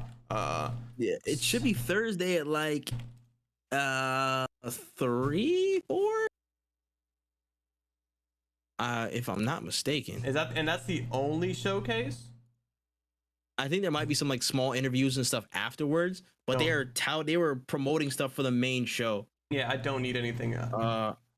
Yeah, they were promoting stuff like The Rock was gonna be on the main show. There was a bunch of other people that was gonna be on the main show. June 12th, Sunday. Wait, really? Xbox. Oh, Xbox. Yeah, Xbox is gonna be on live on Sunday. Yes, they're gonna have their own Xbox instead of the show. 10. Yeah. Netflix on the 10th. Yes, Netflix Geeked. I think it is. Yeah, I don't really care that much. Okay, that's not terrible. I might want to tune in to see what stuff they might have going on. They might have something in the tuck, but I'll just record that or whatever. June 9th is Summer Game Fest. That's why. June 9th at 2 p.m. Eastern. That's that. Okay. Yeah. So here's my question. June 9th Are we doing the podcast that Friday, or do you want to move it to like Monday or something because of the stuff that's happening? We might want to move it. I low-key want to move it. That's fine. I low-key think we should move it. But again, just to account for everything at the same time and like be ahead of the news cycle, so to speak. Yeah. So we can just speak on it all at once instead of waiting another week to speak about Xbox stuff. Yeah. You know what I'm saying? No, that's fine. I'm completely fine with that. I don't even know if I'll be able to do, because that weekend is so busy for me. I don't even know if I'll be able to do reactions for everything. But I'm fine with moving the podcast. Yeah, definitely. We can shift that around. And it just gives us more time to plan that stuff out. Yeah, the Gorilla Collective is on the 11th at 11 a.m. Eastern. 11th is Saturday? Ooh, that's so true. That's time. That's timing. And we see... Let me correct myself. Ninjas, we see you, dog. Yeah. Got it. I'm about to say, we holding it corrected. We corrected it. I'm about to say, what's going on, Ninjas? We see you. And then Devolver's at 9th as well. Okay, that's probably after the show. Yeah. Devolver's after Summer Game Fest stuff. Devolver's gonna be funny as hell. I'm about to say. This shit is usually mad entertaining. It's interesting. It's interesting for sure. All right, you guys. It's been real. Yeah. It's been fun. We're gonna throw you over to who is live right now. We're gonna throw you to Quavy. No. Shout outs, Quavy gang. Oh gosh. I'm about to say, I gotta go. I might record a video, low key. Yeah, no, I feel you. I gotta go Yeah. finish up work because I didn't do a shit all day. So Damn it. Yeah. And also, ninjas, if you're still in the chat, there's like a 30% chance I might pull up on you in stream. You'll know if I'm in there. I'll say something. Let me start the raid. I'm about to say, yeah, we were talking. I'm about to say, we were talking about all the Star Wars shit. Oh, and I was yeah. like, oh, okay. I gotta go back because I'm playing. I am playing. What's this game called? Fallen Order right now. I'm enjoying it. I think it's a good game. I have no opinions on it yet because I'm literally at like the first world. But so far not so bad. I'll let y'all know. I'll let y'all know my thoughts in either a Twitter thread or if it's important enough to do a video. I doubt that I will, but it'll probably be either a Twitter thread or I'll just talk about it on stream or something. Hey, listen. I'm here for it. Facts. But y'all, I appreciate y'all for coming through. We will see you guys. If not next week, we might be doing stuff on the YouTube, so make sure you watch out for our videos and whatnot. But we'll probably, if not next week, we will for sure see y'all next week. Not next week, but next week. You know what I'm saying? Next week. You know what I mean? We'll see you when we see you, bruh. Exactly. We'll see you when we see you. Turn those noties on. But you guys have a wonderful day. Catch you guys next time. Wotaku out.